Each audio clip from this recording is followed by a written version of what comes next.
बंदी छोड़ सतगुरु रामपाल जी परमेश्वर जी की जय हो।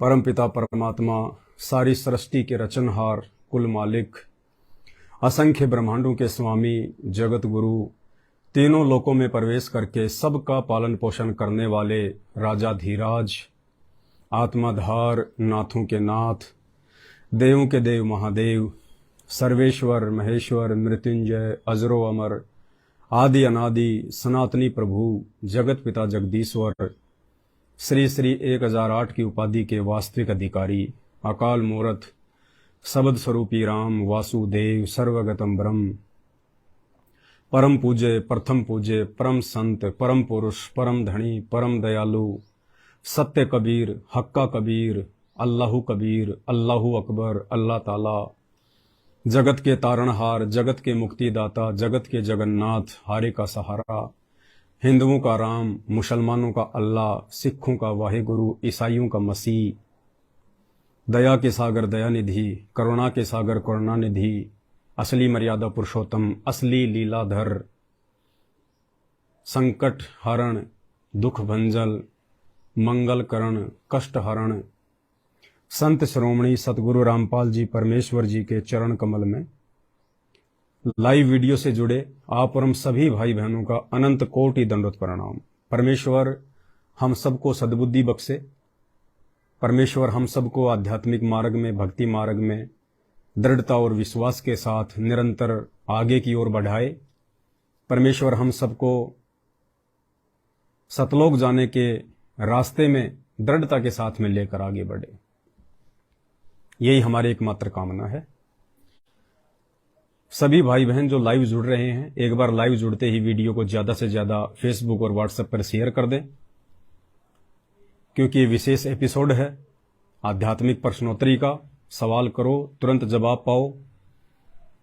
हमारे जो जगत वाले भाई बहन हैं, जो अभी परमेश्वर की परिभाषा से अपरिचित हैं, जिन्हें भगवान की परिभाषा का नहीं पता है, जिन्हें शास्त्र अनुकूल साधना की जानकारी नहीं है, उनके गुरुओं ने उन्हें शास्त्रों के अनुसार भक्ति विधि नहीं बताई हुई है, क्योंकि उनके गुरुओं को खुद नहीं पता है। ये दया परमपिता परमेश्वर ने इस 8 अरब की जनसंख्या में कुछ एक आत्माओं पर की है, तो हमारा फर्ज बनता है कि इस काल लोक के अंदर फंसी हुई उन तमाम आत्माओं को, जो हमारे ही भाई बहन हैं, उनको हम ज्ञान आधार से समझाने का प्रयास करें, उनको हम सत्य भक्ति मार्ग से जोड़ने के लिए प्रेरित करें। तो वीडियो को सभी भाई बहन एक बार ज्यादा से ज्यादा शेयर कर दें। और जितने भी भगत भाई बहन या जगत वाले, वैसे संत रामपाल जी के भक्तों को तो कोई शंका नहीं है, लेकिन जो जगत वाले भाई बहन हैं, उन्हें यदि किसी भी प्रकार की कोई भी शंका हो, कोई सवाल पूछना हो, तो आप जियों से प्रार्थना है, आप हिंदी में लिखा करें और शॉर्ट में लिखा करें, ताकि आपके द्वारा भेजे गए कमेंट्स बॉक्स के माध्यम से ही वीडियो बनाकर एक अच्छा सा जवाब दिया जा सके। तो आप हिंदी में लिखने का प्रयास करें, छोटा लिखने का प्रयास करें। और ये बहुत अच्छी बात है, जानकर बड़ी खुशी होती है कि आप भाई बहन ढेर सारे अपने सवाल कमेंट्स के माध्यम से हमें भेजते हैं, और हम आपके प्रत्येक प्रश्न का परमेश्वर सतगुरु रामपाल जी भगवान के ज्ञान अनुसार, शास्त्रों के अकॉर्डिंग जवाब दे पा रहे हैं। ये हमारे लिए एक बहुत बड़ी सेवा है आप भाई बहनों को समझाने की, ताकि आपको भी परमात्मा के विषय में जानकारी हो। ऐसे ही कुछ सवाल थे जो कल एक भाई ने मुझदास को भेजे हैं। भक्ति मार्ग पे वो जुड़े हुए नहीं हैं, लेकिन वो जुड़ना चाहते हैं। काफी समय से परमेश्वर सतगुरु रामपाल जी भगवान के सत्संग सुन रहे हैं, लेकिन मात्र सत्संग सुन लेने से ही सारी शंकाओं का समाधान नहीं हो जाता है। वैसे होता तो सत्संग सुनने से ही है। हम भी आपकी जो शंकाओं का समाधान करते हैं परमेश्वर के सत्संगों के आधार से ही करते हैं, लेकिन थोड़ा समय देना पड़ता है। जैसे एक आम का पौधा लेके आते हैं, आम के पौधे को हमने आंगन में लगा दिया, उसको पानी भी दे रहे हैं, लेकिन वो महीने 2 महीने में तैयार नहीं होता। कम से कम आपको 5-6 वर्ष देने पड़ेंगे, तब कहीं जाके वो आम का पौधा पेड़ बनता है, फिर उस पे फल लगते हैं, फिर आपको फल खाने का आनंद प्राप्त होता है। तो परमेश्वर सदगुरु रामपाल जी भगवान के सत्संग आपको थोड़ा धैर्य के साथ में और लंबे समय तक सुनने की आवश्यकता है, लगातार सुनने की आवश्यकता है।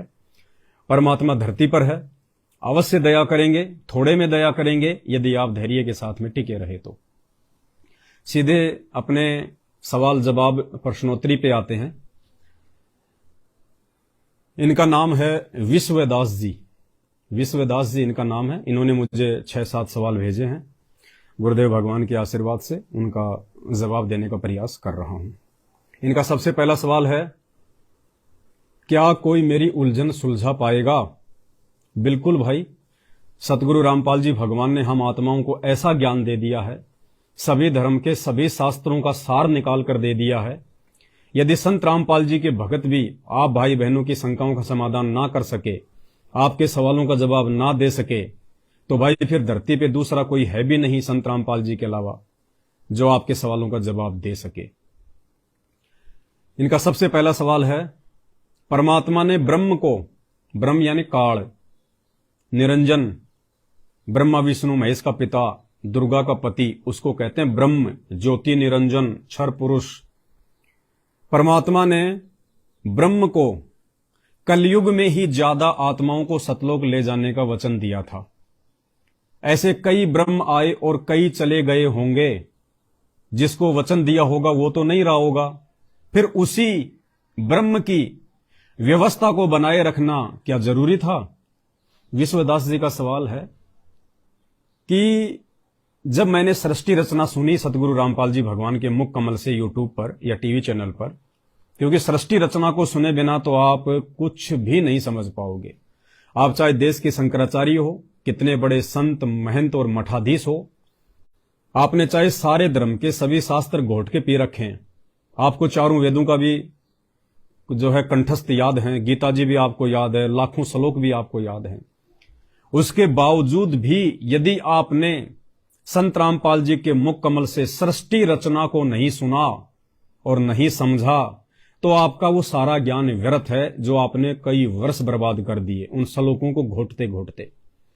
क्योंकि सृष्टि रचना सभी धर्मशास्त्रों का मूल है। जिस व्यक्ति को सृष्टि रचना समझ में नहीं आएगी, वो किसी भी धर्म ग्रंथ को नहीं समझ पाएगा, किसी भी भगवान की स्थिति को नहीं समझ पाएगा, वो आत्मज्ञान से परिचित नहीं हो जाएगा, परमात्म ज्ञान तो बहुत दूर की बात है। तो विश्वदास जी कह रहे हैं कि जब मैंने संत रामपाल जी के मुख कमल से सृष्टि रचना का ज्ञान सुना और मुझे पता चला कि ये पृथ्वी, अग्नि, जल, वायु, आकाश, स्वर्ग, नरक, ये कुछ भी नहीं था, उससे पहले वो एकमात्र परमात्मा था। उस परमेश्वर ने फिर अपनी शब्द शक्ति से बहुत सारी आत्माओं की रचना करी और सबसे पहले परमात्मा ने एक सतलोक नाम का क्षेत्र बनाया, जिसको अमरलोक भी कहते हैं। सभी आत्माओं को परमात्मा ने वहां रखा, सभी को ढेरों सुख दिए। वहां कोई मृत्यु नहीं, वहां कोई दुख नहीं, कोई रोग नहीं, कोई तकलीफ नहीं, वहां कोई काम नहीं करना पड़ता। बैठे बैठे परमात्मा के लोक में हम खाते हैं, सर्व सुख है वहां पे, जो सुख यहां के बैकुंठ में सुनने को भी नहीं मिलते। उसके बाद वहां पे इस काल ने, इस ब्रह्म ने एक बहुत बड़ी गलती की। इसने अपनी ही बहन के ऊपर कुदृष्टि डाल दी, दुर्गा के ऊपर, जिस कारण से उस लोक का विधान है कि ऐसी गलती करने वाला व्यक्ति उस लोक में नहीं रह सकता, सतलोक में। तो परमात्मा ने इस ब्रह्म को और दुर्गा को, और इस ब्रह्म और दुर्गा के ऊपर जिन जिन आत्माओं ने अपनी आसक्ति व्यक्त कर दी थी, उन सभी आत्माओं को परमात्मा ने इस काल के साथ में इस गंदे लोक में भेज दिया। और आज हम यहां गधे, कुत्ते, सुअर बन के ढेरों दुख उठा रहे हैं। कोई रोगी है, कोई परेशान है, कोई निर्धन है, कोई गरीब है, कोई कोडी है, पता नहीं कैसे कैसे दुख यहां पे जी उठा रहा है। कभी कभी मानव जन्म पाता है तो कभी 84 लाख योनियों में गधा, कुत्ता, सुअर बन के यहां पे बिष्टा खाता है। तो भाई कह रहा है कि जब इस ब्रह्म को परमात्मा ने बनाया और उसको ये 21 ब्रह्मांड दिए जहां हम रह रहे हैं, तो उस ब्रह्म ने जो संविधान बनाया था यहां का, एक कर्म और धर्म का, अब ये संविधान बनाने वाला वो ब्रह्म तो जीवित नहीं होगा, क्योंकि सृष्टि तो बहुत लंबे समय से चल रही है। जब हम जीव अनेकों बार मर चुके हैं, जन्म ले चुके हैं, गधे, कुत्ते, सुअर बन चुके हैं, तो वो ब्रह्म भी मर चुका होगा। तो क्या उसके मर जाने के बाद में उस ब्रह्म के द्वारा बनाई गई इस व्यवस्था को बनाए रखना क्या उस परमात्मा के लिए उचित है? इस व्यवस्था को परमात्मा ने समाप्त कर देना चाहिए जब वो ब्रह्म ही नहीं है तो। उन्हीं के शब्दों में एक बार फिर सुना देता हूं। परमात्मा ने ब्रह्म को कलयुग में ज्यादा आत्माओं को सतलोक ले जाने का वचन दिया था। ऐसे कई ब्रह्म आए और कई चले गए होंगे। जिसको वचन दिया होगा वो तो नहीं रहा होगा, फिर उसी ब्रह्म की व्यवस्था को बनाए रखना क्या जरूरी था? देखिए विश्वदास जी, आपको शॉर्ट में समझाता हूं। भारत देश का संविधान डॉक्टर भीमराव अंबेडकर जी ने बनाया था। वर्तमान में डॉक्टर भीमराव अंबेडकर तो नहीं है। भीमराव अंबेडकर के बाद भी कई लोगों ने संविधान में संशोधन किया। वो संशोधन करने वाले लोग भी शायद जीवित नहीं हैं। यानी भीमराव अंबेडकर भी मर चुके हैं, संशोधन करने वाले भी मर चुके हैं। क्या भीमराव अंबेडकर के मरने के बाद में उनके द्वारा बनाए गए संविधान को भारत देश पे बनाए रखना जरूरी है? क्या आप ऐसा सवाल कभी कर सकते हैं कि भीमराव अंबेडकर तो मर चुका है, क्या भीमराव अंबेडकर के द्वारा बनाए गए संविधान को बनाए रखना जरूरी है? ऐसे संविधान को तो समाप्त कर देना चाहिए, खत्म कर देना चाहिए। लेकिन संविधान का भीमराव अंबेडकर से कोई संबंध नहीं होता, क्योंकि भीमराव अंबेडकर के जाने के बाद भी देश है, देशवासी हैं, और संविधान देश की व्यवस्था को चलाता है, चाहे भीमराव अंबेडकर रहे या ना रहे। ठीक इसी प्रकार चाहे ब्रह्म रहे या ना रहे, लेकिन ये जो ब्रह्मलोक है, इस ब्रह्मलोक की व्यवस्था को बनाए रखने के लिए, चलाने के लिए वो संविधान बेहद जरूरी है। दूसरी बात, जिस दिन वो ब्रह्म समाप्त हो जाएगा, क्योंकि भीमराव अंबेडकर जिसने संविधान लिखा वो तो एक जीव था, वो तो आप और हमारी तरह एक इंसान था। लेकिन जो ब्रह्म है वो भीमराव अंबेडकर की तरह नहीं है, वो मरता नहीं है। उसके भी जन्म और मृत्यु होते हैं, लेकिन उसके जन्म और मृत्यु गीता जी के अनुसार परमात्मा ने बताए अलौकिक हैं। आप और हमारे तरह नहीं है, ब्रह्मा विष्णु महेश की तरह नहीं है। क्या बताया सतगुरु रामपाल जी भगवान ने कि जो ब्रह्म है और उसकी पत्नी ये दुर्गा, ये कब मरते हैं? परमात्मा ने बताया कि जो ब्रह्मा जी है उसकी 100 साल की उम्र है। ब्रह्मा जी की 100 साल की उम्र है। ब्रह्मा जी से 7 गुना ज्यादा उम्र श्री विष्णु जी की है। विष्णु जी से 7 गुना ज्यादा उम्र श्री शंकर जी की है। और जब ऐसे ऐसे 70,000 शंकर जी भी मर जाते हैं, तब एक ब्रह्मांड का विनाश होता है। 21 ब्रह्मांड में से एक ब्रह्मांड का विनाश हो जाता है, नष्ट हो जाता है। उस समय ये काल भी मरता है, सभी जीव मरते हैं, और ये जितने भी जीव होते हैं, काल इन जीवों को अपने मरने से पहले बीज रूप में, सूक्ष्म रूप में दूसरे ब्रह्मांड में छोड़ देता है। और फिर इस काल को, इस ब्रह्म को उस परमेश्वर कबीर देव की तरफ से, जो वर्तमान में सतगुरु रामपाल जी के रूप में धरती पे प्रकट हैं, इस ब्रह्म को और दुर्गा को एक आशीर्वाद है। इनको शब्द शक्ति प्राप्त है। ये अपना युवा शरीर वैसे की वैसे धारण कर लेते हैं। ये मरते नहीं है, ये स्वयं अपना शरीर छोड़ते हैं। एक सिद्धि होती है, एक सिद्धि तन हंस नियारा, एक सिद्धि बहुचोले धारे। 24 प्रकार की सिद्धियों में से परमात्मा ने एक सिद्धि बताई है कि जब चाहे वो अपने शरीर को छोड़ सकता है, जब चाहे उसी शरीर में या दूसरे रूप में शरीर में वो युवा अवस्था में भी प्रकट हो सकता है। तो ये काल और दुर्गा दूसरे ब्रह्मांड में सभी जीवों को भेज देते हैं, और फिर वहां ये दोनों परमात्मा के आशीर्वाद से, शब्द शक्ति से नया शरीर धारण करते हैं। उसके बाद फिर वहां पे नए प्रकार से ये रचना करते हैं। ऐसे एक ब्रह्मा जी को ये कमल के फूल पे बैठा देते हैं। उस फूल का जो डंठल होता है वो शेषनाग की सैया पे लेटे हुए विष्णु जी की नाभि से जोड़ देते हैं। फिर मधु और कैटव आते हैं। ब्रह्मा जी का और मधु कैटव का युद्ध होता है।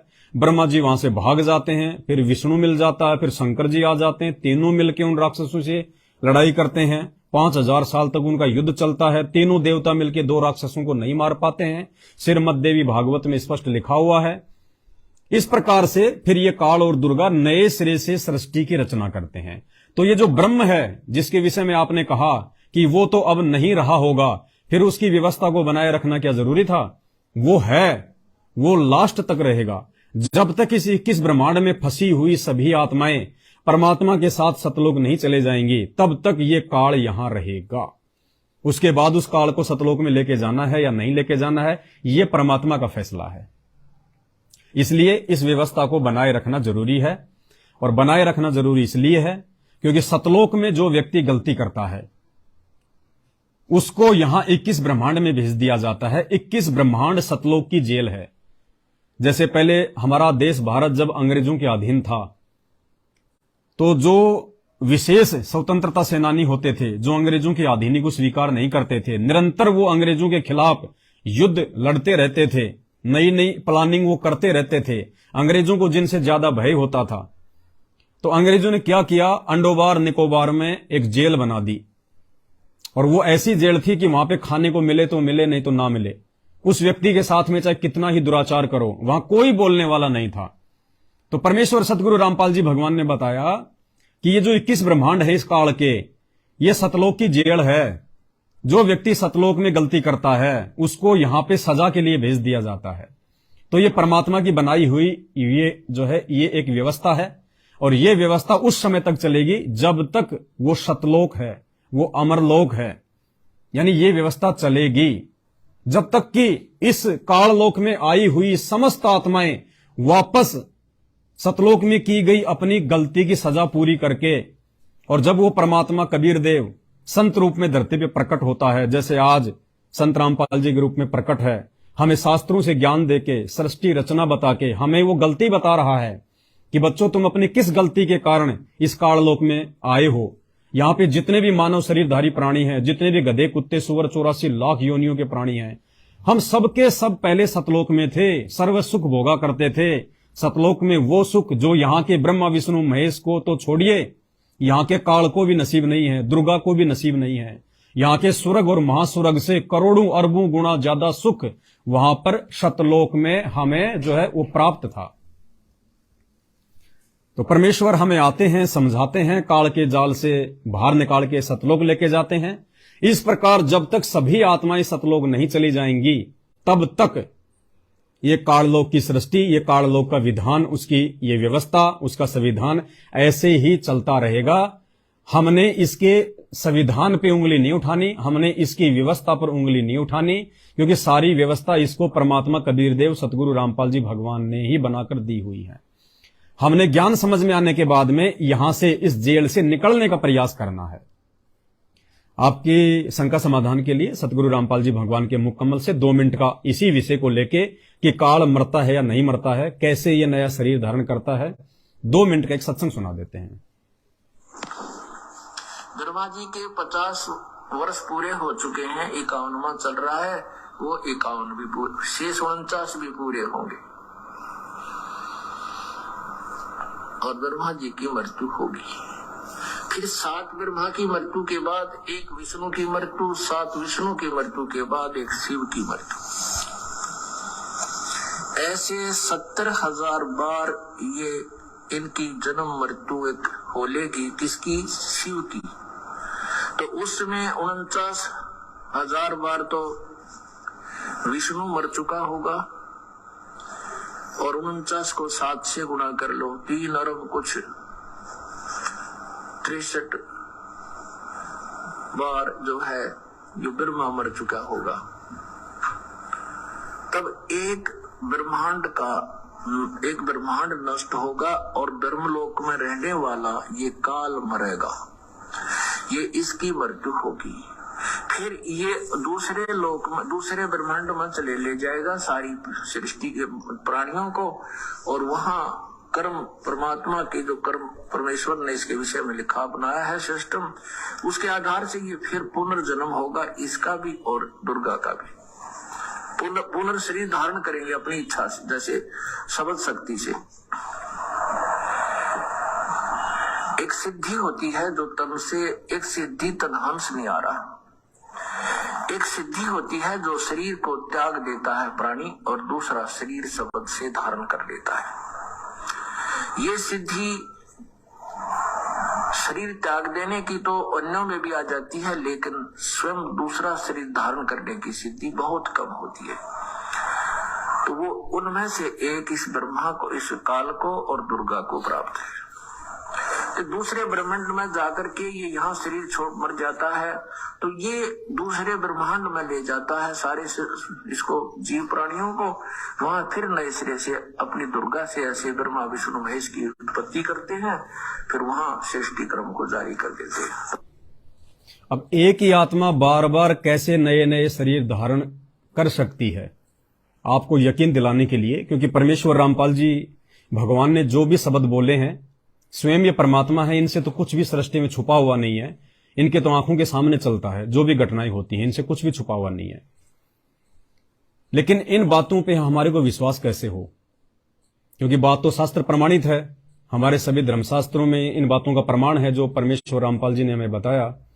लेकिन आप लोगों को विश्वास कैसे हो, इसके लिए कुछ आत्माओं के उदाहरण को समझिए। जैसे जो दुर्वासा ऋषि थे, जो श्री कृष्ण जी के गुरु थे, वो सतयुग में भी थे। सतयुग में जब आप दुर्वासा ऋषि की और राजा अम्बरीश की कहानी को पढ़ेंगे कि कैसे दुर्वासा राजा अम्बरीश के पास में गया, अम्बरीश अपनी साधना कर रहा था, एकादशी का व्रत रखा हुआ था, दुर्वासा से पहले उसने भोजन कर लिया, दुर्वासा उस पर नाराज हो गया, दुर्वासा ने अपना सुदर्शन चक्र छोड़ दिया। सुदर्शन चक्र दुर्वासा ऋषि के द्वारा जो छोड़ा गया था, वो राजा अम्बरीश के पैर छू के दुर्वासा को ही मारने के लिए दौड़ पड़ा। दुर्वासा दौड़ा दौड़ा ब्रह्मा के पास गया, बात नहीं बनी, शंकर जी के पास गया, बात नहीं बनी, विष्णु के पास में गया, क्योंकि राजा अम्बरीश विष्णु जी के भगत थे। तो दुर्वासा ने सोचा कि विष्णु जी से बात बन सकती है। विष्णु जी ने कहा कि दुर्वासा तूने क्या गलती करी? बोले जी ऐसे ऐसे मैंने राजा अम्बरीश को ऐसे ऐसे कहा। तो विष्णु रूप में उस कबीर परमात्मा ने कहा, देखो सभी के काम ये कबीर परमात्मा सारता है। ये ब्रह्मा विष्णु महेश भी समर्थ नहीं है, ये भी अपने काम नहीं कर सकते, अपने भक्तों के काम नहीं कर सकते। इनके भक्तों के काम भी कबीर परमात्मा सतगुरु रामपाल जी भगवान को ही करने पड़ते हैं, क्योंकि ये समर्थ दाता है। तो विष्णु रूप में कबीर परमात्मा सतगुरु रामपाल जी भगवान ने कहा कि विष्णु कि भाई दुर्वासा, यदि तेरी जान बचेगी तो राजा अम्बरीश के पास जाने से बचेगी, उसी के पास जाके क्षमा याचना कर। दुर्वासा वापस आया, अम्बरीश जी से क्षमा याचना मांगी, तब जाके उनकी जान बची।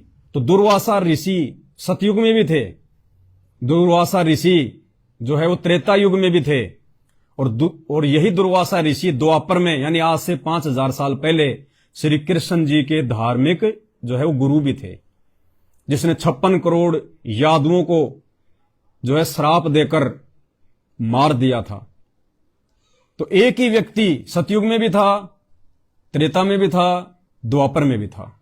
उसके बाद में आप देखेंगे कि त्रेता युग में जब राजा जनक की सभा में श्री रामचंद्र जी ने शंकर भगवान का धनुष को जो है वो उठाया था, उस समय परशुराम भी आ गया था उसी सभा में, और उसने कहा कि ये कौन है जिसने मेरे इष्ट देव के इस धनुष को हाथ लगाने की हिम्मत की।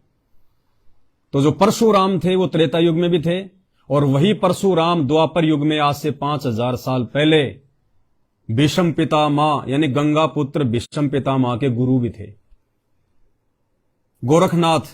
गोरखनाथ सतयुग में भी होता है, और हर सतयुग में गोरखनाथ 1 लाख साल का दिल्ली के ऊपर राज्य करता है।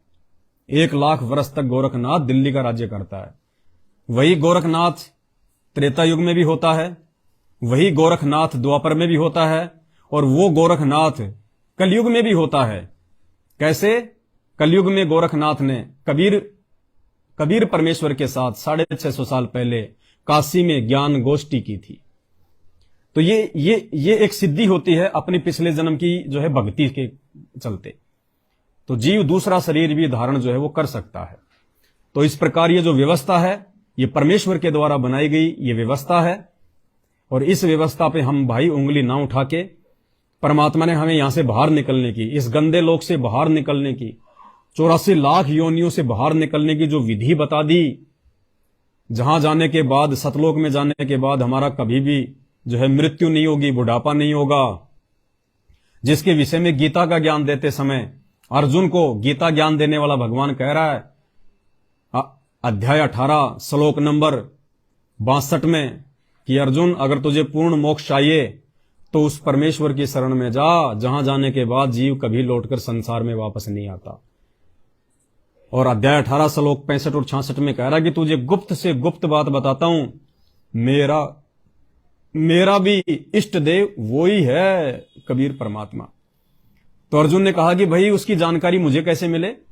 आप कह रहे हो कि मेरे से अन्य कोई भगवान है, उसी की शरण में जाने से मोक्ष होगा, और आप भी उसी की पूजा करते हो, यानी आप भी उसी को अपना इष्ट मानते हो। भले ही श्री कृष्ण जी के पास में या विष्णु जी के पास में या काल के पास में उस कबीर परमात्मा की भक्ति करने की यथार्थ विधि नहीं है, लेकिन वो मानते उसी परमात्मा को हैं। तो अर्जुन ने कहा कि भगवान, आप खुद कह रहे हो कि मेरे अलावा कोई और भगवान है, केवल वही मोक्षदायक है, और आप भी उसी की भक्ति करते हो, तो फिर वो मिलेगा कैसे, कहां मिलेगा? तो गीता ज्ञान देने वाले ने कहा कि अर्जुन, उसकी अगर तुझे जानकारी चाहिए तो गीता जी अध्याय नंबर 4 श्लोक नंबर 34 में बताया है कि उसकी जानकारी के लिए तू तत्वदर्शी संतों की खोज कर, उनकी शरण में जा, निष्कपट होकर सरलता पूर्वक व्यवहार कर, दंडवत प्रणाम कर, सरलता पूर्वक उनसे तू प्रसन्न कर, फिर वो तत्वदर्शी संत तुझे उस परमात्म ज्ञान के बारे में बताएंगे। तो भाई, आज हमारा परम सौभाग्य है, भारत का तो है ही परम सौभाग्य, पूरे विश्व का, पूरी मानव जाति का परम सौभाग्य है कि आज वो तत्वदर्शी संत गीता अध्याय 4 श्लोक नंबर 34 के अनुसार धरती पर परमेश्वर रामपाल जी स्वयं प्रकट हैं। भाई, इनके सत्संग सुनिए और अपना आत्म कल्याण करवाइए। ऐसा मौका, ये बिल्ली के भाग का छीका टूटा है। हमारे पुण्यों की गिनती नहीं है जो इनके शरण में आ जाता है। अगर आज ये मौका चूक गई कोई आत्मा, तो अनंत युग तक गधे कुत्ते सुअर, फिर मानव जन्म, 84 लाख योनियां, फिर एक मानव जन्म, 84 लाख योनियां, फिर एक मानव जन्म, कभी गधा कुत्ता सुअर, बहुत भयंकर बनेगी। तो उम्मीद करता हूं ये आपके पहले सवाल का जवाब था, भली बात ही आपको समझ में आ गया होगा।